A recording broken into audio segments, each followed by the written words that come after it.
We are going to go here in three.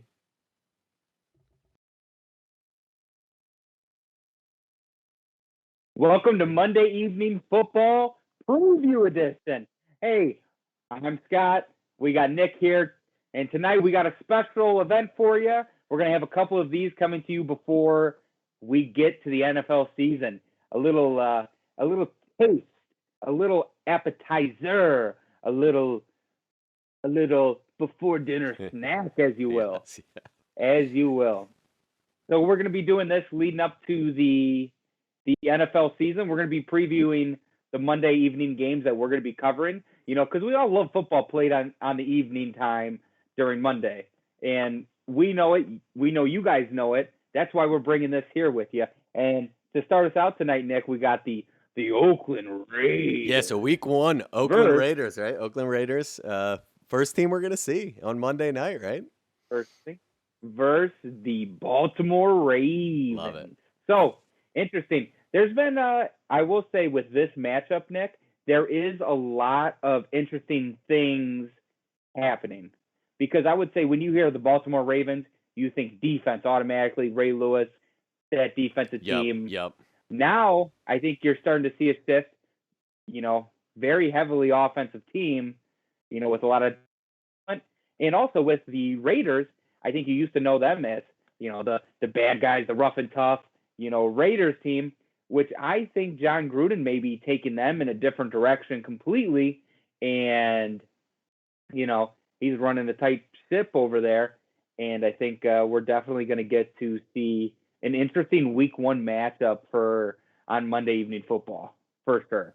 Yeah, absolutely. It's going to be cool. It's a good game to tip off the year. Like the more I was thinking about it, that's a decent matchup. I'm sure. I didn't even look. I would imagine that game's in Vegas. It makes all the sense in the world from the NFL's perspective. Get some fans in there, but regardless, I mean that's a solid decision by them to kick off the year with that matchup. That's definitely a good one. Absolutely, and we're another year into the John Gruden experiment. After signing that massive contract, I think what we have seen happen from my vantage point is I think we've seen him analyze his team. And then from there, for his first year or two, and then I think we might be getting a little static on the microphone there. But I think the first week or first year or two, we saw John Gruden really analyze his team, see what he had, see what he didn't have, see what he needed. And I think what you've seen this offseason where he let go like all of his offensive linemen, I think you're seeing John Gruden start to now really assemble his team. I think. Yep. Wait, they got rid of all their offensive linemen. I think they got rid of a decent amount of offensive linemen. Yeah, that's okay. John Gruden clearing house. So they have picked up a few guys this offseason. I think Richie Incognito was one of them. There was a couple other guys. They drafted a guy first round, and that was what was his name? It's going to come to me. I think Alex Leatherwood, offensive lineman. So we'll see. They cut a lot of offensive linemen, but put a lot of guys in place. And then that was the only offensive guy they drafted this year. So we'll be interested to see, what they do. But picked up a couple wide receivers in Willie Snead, and then who are some of the other big names that they've maybe not so big, but I think they're just solid guys that will step into their own. And also on the defensive side, they signed Casey Hayward this year. Yeah, so these guys, they are definitely wheeling and dealing, okay? And they've gotten a few players that have been, I would say, a little more top tier. And then they've gotten just some really solid role players. Zay Jones is another wide receiver from, I believe, Buffalo. Oh, yeah, yep. I think that is right, yep. And they picked him up this off season, I believe, is what I was looking at. And, which he's a solid guy that, who knows, maybe new scenery does well. I think the things that the Raiders have done this off think it'll be interesting to see. I think John Gruden might be up to something. Our boy Chucky. So I He think very well might. he might be. He's got Super Bowl experience. I mean, let's be honest. Like, let's be really honest about it. He does. Now, do you think that moved past some of these old heads in a sense?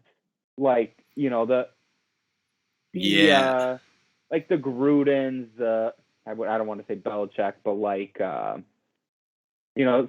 a lot of the great coaches that have they've been in the league, the Rob Ryans, the Rex Ryans, those types of guys. I feel like the game of football has advanced so much that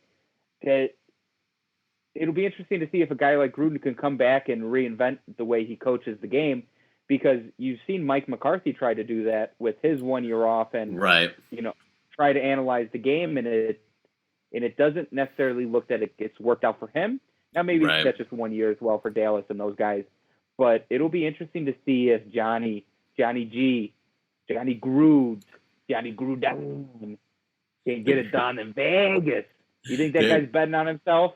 Oh man, Pete Rose, right? He's got the probably Pete Rose thing going. Probably on. 100 million reasons to bet on himself, right? He feels like it. I feel like I agree though. Well, I don't know if you feel this way. I guess you maybe don't. I'm just trying to turn this light there.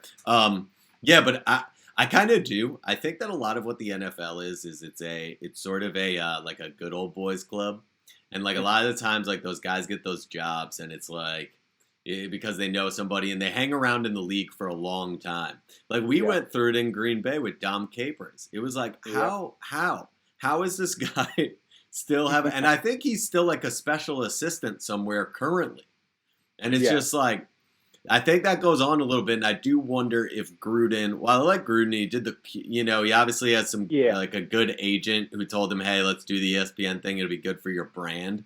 But like, just because John Gruden can break down film and be funny and be Spider 2Y banana, like honestly, I don't know that translates, and it really hasn't so far. No. So it's tough to say. Like, it's tough. I'm curious. I don't know. I don't know what to make of the Raiders. Like. Their division isn't great, which I imagine is helpful, but I don't know if you've looked at their schedule like at all, but like I would imagine that they're not like in the AFC really a huge threat. Yeah, I mean, the schedule wise, like obviously Baltimore Ravens week 1, that's a tough matchup. Pittsburgh, you're playing the Chargers. The Giants, who we've talked about on Monday Football Daily Show today. Right. You got Kansas City in there.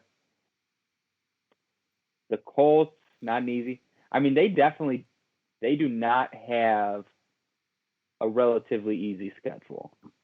Yeah. But also, I think that's with, maybe have something to do with the conference that they're in. Could be. But they got a difficult schedule. So I think, week 1 versus the Ravens, sorry. I think that'll be a good matchup. And Nick, I'm kind of curious, what are you thinking about the Raiders in this week 1 Monday evening football matchup that we got going on here? The Ravens, sorry. So we just heard about the Raiders. We don't need to hear about here's where I'm at with the Ravens, right? Let me let me talk directly to the people here. Listen, football fans. All right, let me tell you. I think the Ravens have a very difficult road ahead this year. I really do. I think if you look at the fact that the schedule, let's just look at the schedule alone, right? The Ravens play. I have it pulled up here so I could reference it. So the Ravens are going to play. They play the Chiefs this year. They play the Packers this year. They play the Rams this year. So those 3 games alone are brutal. And then consider that the division they play in also has the Steelers and Browns, who they will play a combined 4 times. So 7 games right there are brutal. Absolutely brutal, right? And I think that alone is probably their biggest hurdle to overcome is just the schedule. But then you've also got a situation where, the Ravens have been a team where this season, unfortunately, I think the Lamar Jackson, he kind of, that experience kind of hit its peak in the first year is my fear. And in the NFL, teams start to figure stuff out. They really do. They'll start to figure things out. And it seems like the league has started to figure out Lamar a little bit. And I think the Ravens are always a contender, but that schedule is hard. And to be honest with you, I'm going to be generous and say that I see them finishing second in the division. I think they're better than the Steelers, but barely. And I think the reality is that is probably their best case scenario. I think the Browns are still the team to beat in that division.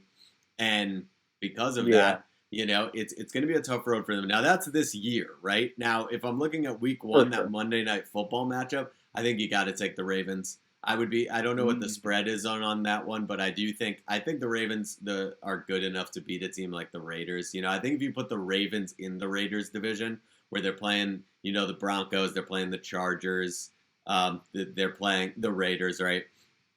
I think they would have a hell of a shot. Now, the Chiefs are in that division is the problem, right? So, once again, probably finishing second in that division, but that's a different ballpark. I think if you get to play the Raiders, for example, the Raiders get to play the Chargers twice this year.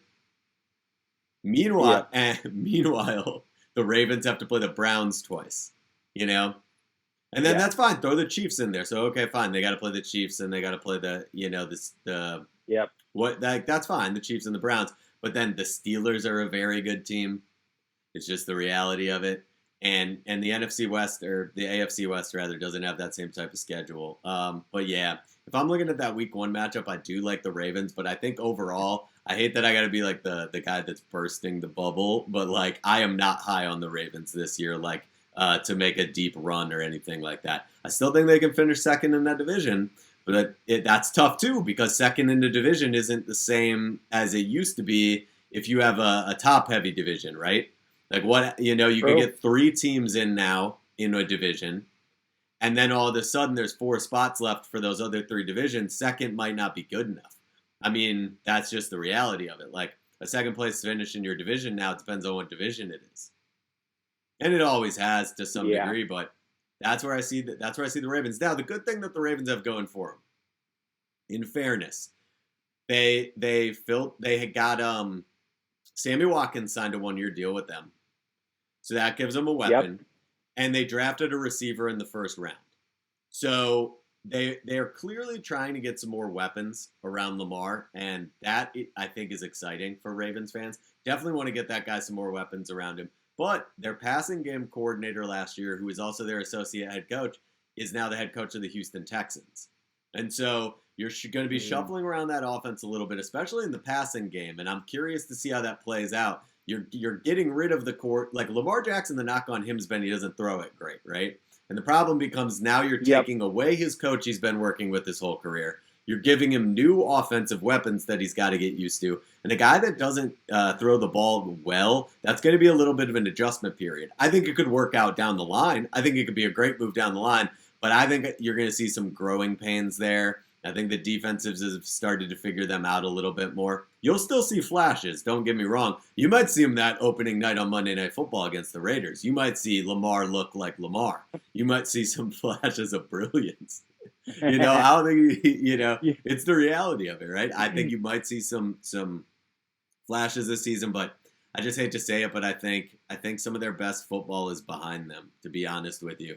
At least I don't know. I don't know if that's the right way to word it. I don't know if their best football is necessarily behind them, but I think this year, I think if you look at the sample size, I think this year they will have a worse year than they've had the last 2 years. Still might be good enough in that division because I'm not super high on the Steelers, but for sure. With a guy like Lamar Jackson, and if he does that stuff well again this year, we'll see. Because what is it? His 4th year in the league, 3rd as starting quarterback, something like that. Yeah, something like that. Yep. Um, so yeah, definitely, you definitely hit it on the head where I think some other teams are starting to figure it out, Yeah. but it'll be interesting to see kind of how Lamar responds to that and if he can kind of change up his game. Also, he does have an adversity year up against them this year coming up because he was on the Madden cover. Oof. So if we're taking everything into account, You got to.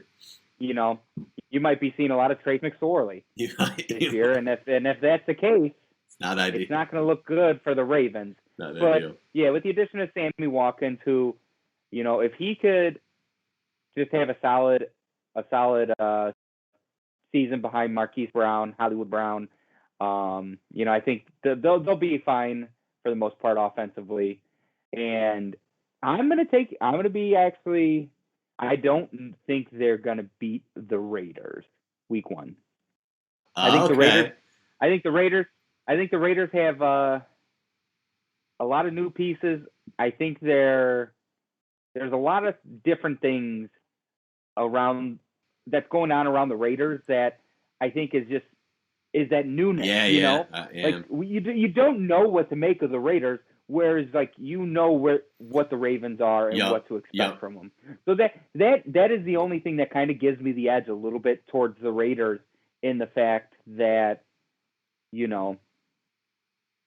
they I don't know if even Raiders fans know what to expect out of them this year. So that's something that is kind of exciting. But yeah, I'm gonna have to go. Raiders taking it to the Ravens week 1. I don't know, if I had to guess, I would probably say like it's gonna be something like 28 to 24. It's gonna. I could definitely see a high scoring game, and I think that in a way the schedule makers kind of know what they're doing there, and like ESPN and all those people involved. Because if you really think about it, like that is going to be a tough game for both teams in terms of it's the first game of the season, and like you said, the Raiders are going to be very unpredictable because you've got some moving pieces, right? So I don't know how easy it is for the Raiders rather. I don't know how easy it is for the Ravens to game plan for them because of that sort of unpredictable nature. But then also on the flip side, the Ravens are a hard team to prepare for because while you know what they're looking to do, you can't really prepare for Lamar Jackson because there's no one really like him. And so I think you're going to come into that game where first game of the year, you don't really have any film. You've got a new passing game coordinator with the Ravens. You're going to have some new looks from the Raiders. I think that the NFL and ESPN are aware of that. I think it's probably a shootout. I think it's going to be a hell of a game. Like, don't get me wrong. I don't think the Ravens blow them out by any stretch of the imagination either. I'm sure that spread comes down. I wouldn't be shocked if it's like 5.5 or something either way, or 3 or something like that. But yeah, I think it's going to be a hell of a game. I think they know exactly what they're doing with that, week 1. Throw them both out there. And it's big names. Everybody wants to see Gruden and Lamar Jackson. For sure. I mean, at the end of the day, that's what it's about, right? Yep. And I think Lamar Jackson, he goes for a cool 130 yards rushing, probably 285 yards passing. He'll probably like a total of like 3 or 4 touchdowns. You can mix them up however you want. And then Derek Carr, I think he's probably going to have a solid like 28 yards rushing with like maybe like another 276 yards throwing the ball. Very specific. So do you know, is this Derek Carr's last year on that contract? Because I'm curious, like with him, he's another one where it's interesting, right? It's like, what do you do with him? Like, if you're them, is he your guy for another however many years? Like, is he, if you're another team, if they did let him go and you're another team, like, do you want him? Like, I don't know. I don't know. Like, I'm curious, right? Like, you and I, both unapologetically Packers fans, people that watch this show are familiar with us know that. So we don't have a situation where we have a quarterback. I mean, obviously things are up in the air right now, but like, I can't really put myself in the mindset of like, hey, if Derek Carr was a free agent and I was a team like the Bears and he had been a free agent right away, like before Justin Fields, before Andy Dalton, like, are you just going with him and going like long-term, let's roll? Like, it does make me wonder a little bit because you see that from time to time. A guy gets let go somewhere, and there's Matt Stafford was that type of guy. Like he was that type of guy where it was like, yeah, everybody wants him. Like if he gets out of there, everybody's gonna want him. I don't know what type of market Derek Carr would command, and I don't know if he's in the last year of his contract, but I'm curious, like what he's a weird quarterback. I don't know what to make of him. Yeah, and that's like the tough thing with him is because like you've seen both sides of it. You've seen guys talk very highly of him, and then you've heard some rumors on the other side of that coin. So it's tough because it's like I do see flashes of greatness from him. I'm like, okay, this guy can ball. Yeah. But then I just see like stretches of like not greatness would be the other way to put it. That's the opposite. It makes you question, like, he would make a hell of a backup for another team, Right. At least, at the very minimum. For sure. Maybe the best backup in the league. If he's backing up, like, if he's the backup somewhere, he might be the best backup in the league, in fairness. Like, that's very realistic. But I don't know, with him it's tough, and I think in a weird way their team sort of goes as he goes. I think you've seen that, right? Like in these in the years. Yep. And they're one of those teams, like a great fan base. Awesome that they're in Vegas. I love that. But you do kind of wonder like what type of year that is. I don't know. All right, so here's my question as we kind of we're getting here, into the Raiders and the Ravens. Here's my question to you. Yep. Let's stay a little general, right? A little more broad right now because we're still so far away. And one of the things that sorry to go off on this tangent here, but one of the things I was thinking about, we talked about this morning, is like Julio Jones. Julio Jones could get traded to the Ravens. That's not unrealistic. Now if that happens, I'm going to feel very differently, like about the Ravens, and that could be a very solid landing place. I feel like they have some pieces that they could move to make that happen, and some picks and stuff like that could absolutely happen. But regardless, anyway, assuming that is not going to happen, and these teams are going to roughly look the way that they look right now. I guess my question to you is playoffs or not for both these teams. Like, for example, for you, Raiders, do you think they are a playoff team this year? I'm not saying you don't have to nail down their record or anything, but just playoffs or not? Yeah. Baltimore, I would say yes. Mm-hmm. Yep, I would agree with that. The Raiders, I would say the Raiders, no, just because you have Kansas City and San Diego in your division. Yeah. Both phenomenal teams, and I don't see, what did I say? Kansas City and the Chargers. Yep. I just think that's a couple of really good teams. Yep. And it makes it. The Raiders aren't in a position yet where they have proven that they can even hang with those teams. So for that reason, I agree. I see. I feel the same way. I feel the same way about the Ravens too. I'm not super high on them, like I said, but the Ravens, like I said, do I think this is going to be their best year of the last three? No, but they've been damn good the last 2 years. So if they're a 10-6 team, like they could be in that 6th or 7th spot, like roll right in. Like that's not unrealistic. Like 11-5 or what? They can be in that realm. I think they're a playoff team. I just think, unfortunately, by that point, teams are going to have so much film on them. They're going to play a high-level defense. I think it's probably, if I had to guess my way too early prediction, I would think the Ravens make the playoffs, but they're probably getting bounced in the first round, realistically.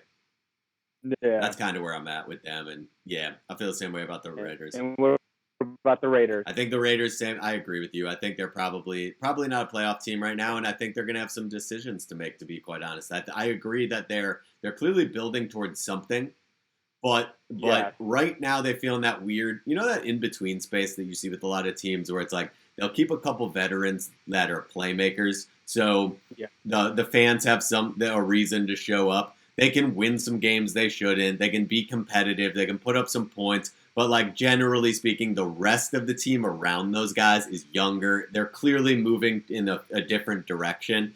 I think that's probably what you're going to see. You know, I'm not thinking of, like, I can't think of a great example off the top of my head, but you've seen that from time to time where you've got like For sure. you know, you've got a couple of these strong pieces, but then everyone else is very young, very inexperienced.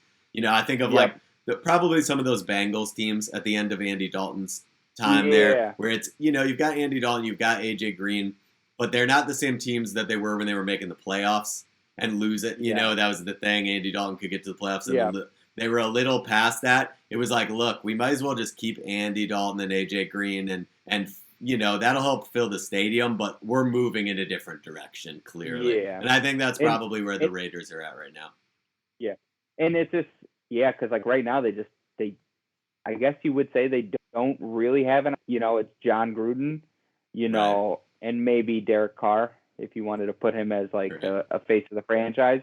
Right. You know, where it used to be like Khalil Mack and stuff like that. And so, I guess like new time in Las Vegas will kind of give us an idea of where,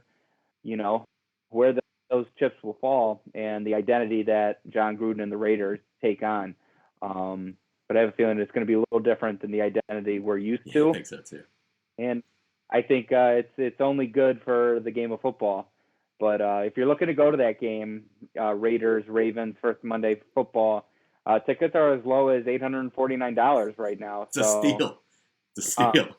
Feel free. I mean, in terms of Vegas, you're probably spending something close to that on a different show. So here we go. I mean, it makes sense. But those are going to be probably some of the highest sports tickets in the NFL this year.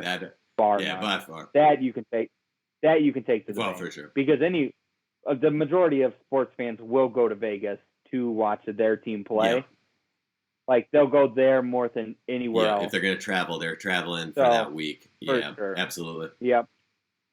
You did see it with the Golden Knights, the hockey team that moved to Vegas.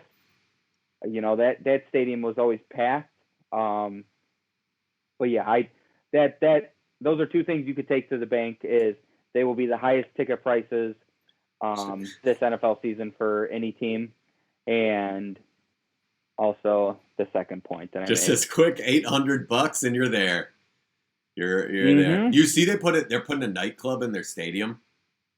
I did see that. See, and that's what I'm more here for with the Raiders, and I think they realize that too. It's like, until we're competitive, let's fucking make sure this whole thing is an experience, because we might not win a ton of games in the next year or two, but if this stadium is full and we can go ahead and throw like a whole party in the back over here.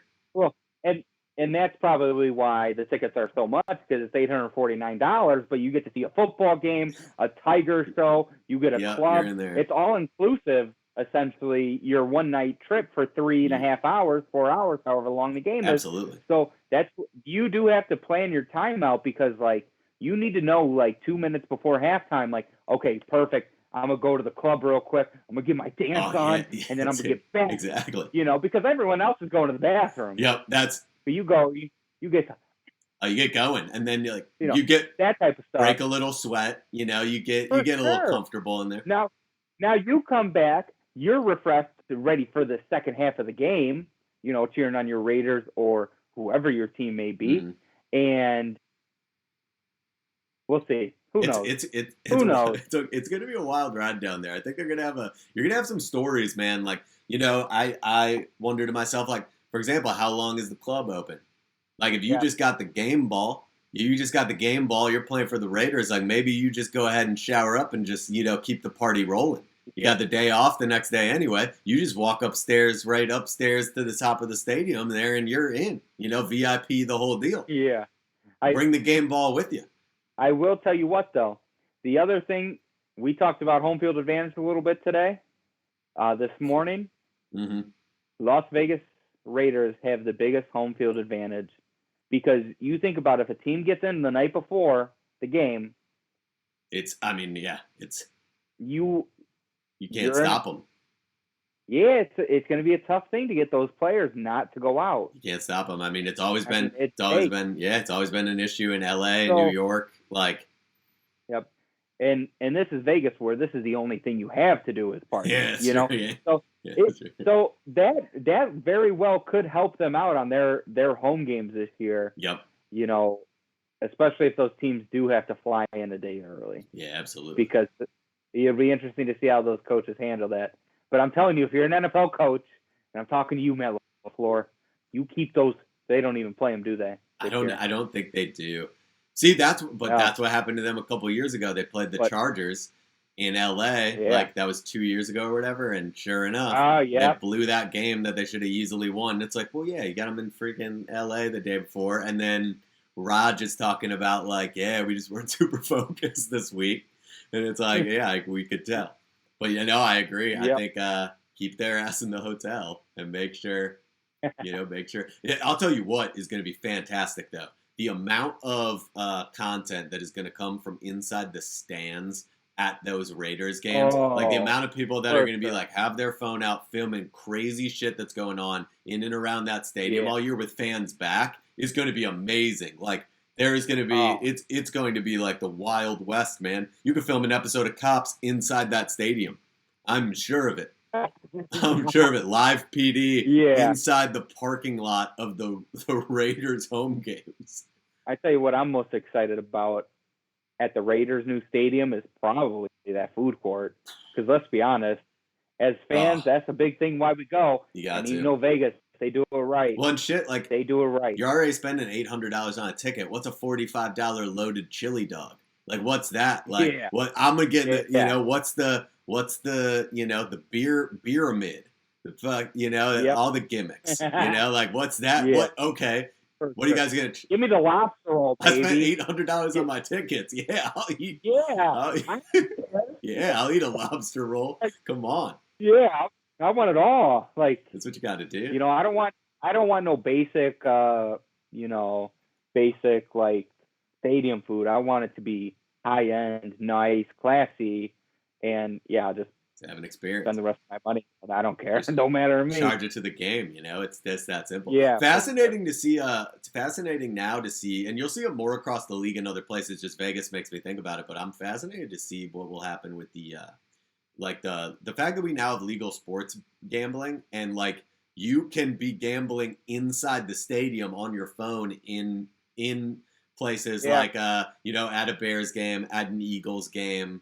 At a Raiders game. You have all these illegal betting states now with teams, and that's a whole new element in the fact that it's happening right there in the moment, and we didn't have fans last year, so we didn't get to see as much of that. They've had that in European soccer forever, but to be able now to have it in the NFL is going to be really cool. You're going to have some moments where, those fans in some of those stadiums, like if you miss the spread because like a guy makes a bullshit field goal that doesn't matter at the end of the game, or an over/under gets blown on a bad call, it is going to be a whole new world than it ever has been before. Oh, for sure. Like 100%. Yeah. Could you imagine like if a ref blows a call and you have, I don't know, 500 people that night in the stadium in the lower section that just all had the same bet or similar, and then that ref is the reason. Oh man, it's just going to be an extra element. It's going to be brutal. Is what it's going to do. It's going to be brutal. But I think you're going to see these stadiums louder than they have ever been, more energetic than they've ever been. I'm talking real fandom. We're getting back to the old days of just taking in our bodies. Yeah, absolutely. There, loud. Cheering for your team, maybe talking a little bit of trash, but I like to focus on the positivity of cheering on my team. That's true. That's true. I don't care what those other guys are doing because we're doing it better and we're doing anything we can to stop them, all that good stuff. And here's the thing: if you're going to trash talk at the stadium, just make it good. Yeah, that's the make thing. It clever. Yep. Make it witty. Yeah, you can't swing and miss. You can't swing and miss with the trash talk, right? Yeah, correct. So, I think this first Monday night game, Baltimore versus the Las Vegas Raiders, I think is going to be an exciting one. I think we might have a little upset. I don't really even know what that means with the upset, because is it really like tough how to much? tell. Right. Yeah, By the end of the for season, they sure. might be in the same boat. They might. For sure. And like I look at Baltimore of old, and then yeah, that would be an upset. But I will say, to kick us off on Monday Evening Football, I'm excited I'm for very it. excited too, man. I'm I'm excited looking for it. forward to it. So, guys, if you have not had a chance to check out the Monday Evening Football Daily Show, feel free to check that out. That's on 10:30 Central Time, 11:30 Eastern Time. It's right on before our boy Pat McAfee. So it's over on YouTube, Twitter, all the other channels that you can stream on. Yeah. It's anywhere you want to find it. But we go in, we talk about sports, and then also make sure you're tuning into our Monday Evening Football Preview Show where we're analyzing each matchup Monday night, and we're doing that until the season starts. So feel free to come along this journey with us. And if you're watching us now, I'm going to say it. You're in early, baby. Oh, yeah. And it's going to be an exciting ride. No doubt. I'm pumped. We're looking forward to it. We're inching closer by the day. Almost back to NFL football, man. I can't wait. With fans. So, hey, that's what we're about here at Fancast. And, we're always going to be about it, to be honest. It's our bread and butter. It's what we do. We're fans. We're fans. We've been fans since day one. We know how to be fans, and we want you to be the best fan you can be for your team. Because like we said earlier today, Nick, that 12th man is an underrated part of that team. It's the reality of it. The fans make a difference. We're just a couple of them trying to make a difference ourselves. That's all it is. Awesome. All right, you jabronis. I'm Scott. This is Nick here on Monday Evening Football. We're signing off. We will see you next week for another episode of Monday Evening Football Preview. We'll see you guys next time.